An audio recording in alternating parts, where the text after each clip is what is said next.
We are back with District 21 with the Veterans in Politics Assembly interview and endorsement process, produced by Steve Sanson and George Carson. My name is Nick Starling. I am the Public Relations Officer.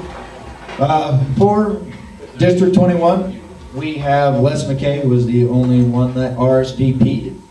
So, if you could, Les, give us a elevator pitch, about 30, 45 seconds, round about that, and we'll go ahead and get started with the panel questions. Be in mind that there are listeners at home that do not have benefit of the visual, so please, when answering, state your name before answering a panel member's question. And take it away. Thank you, sir. I'm Les McKay, running for State Assembly, District 21. And I've never run for office before, but I've gotten a little frustrated with the way things are going now. Some of the things that concern me is excessive taxation.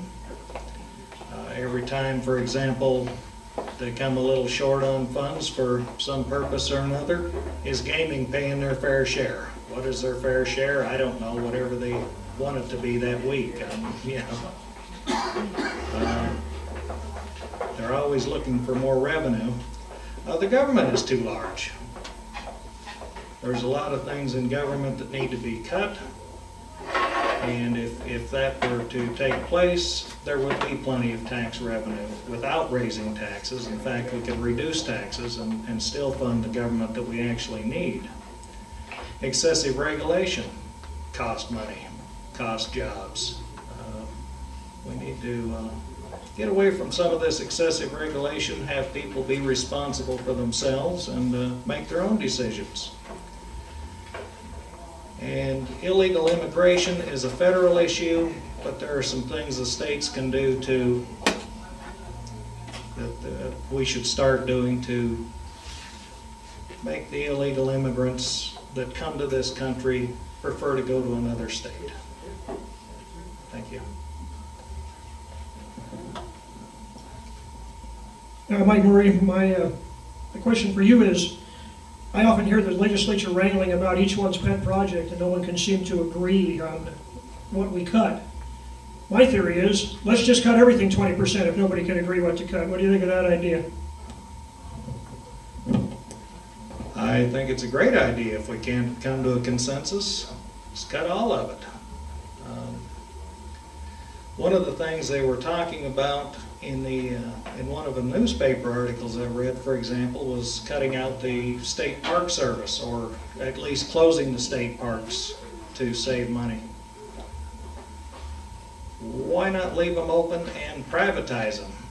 I mean, they would still be owned by the state, but have them be operated by a organization that is interested in the park, a nature organization type thing.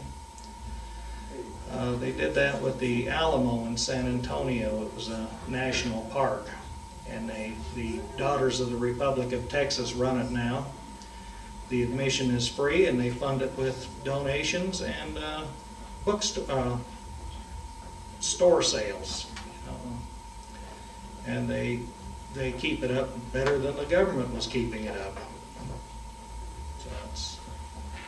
If we privatized our park system, perhaps it would be cheaper it could be run with less money and do a better job. But yeah, I'd have no problem with cutting 20 or 50% of everything. Why not?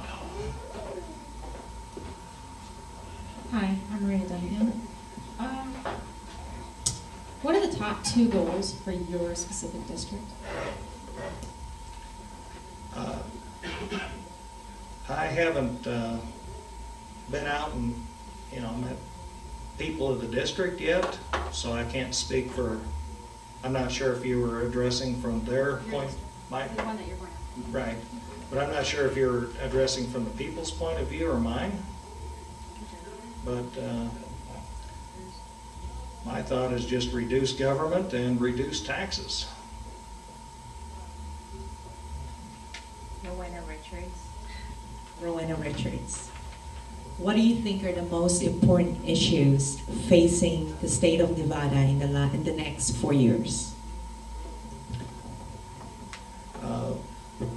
Unemployment and, the job situation, the housing situation. People are losing their homes, a lot of them sitting there empty.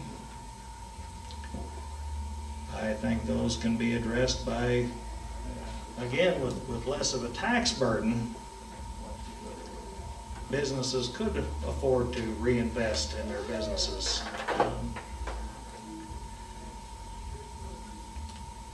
One of the problems we had a year or two ago, people weren't coming to the state, tourists weren't coming in because of the economy nationwide. What does the state do in their infinite wisdom? Let's raise the hotel tax and let's make it more expensive for people to come here. So that costs jobs. If people aren't coming and filling the hotel rooms, some people wind up getting laid off, unfortunately. So we need to reduce the burden that the state places on businesses so that they can hire people.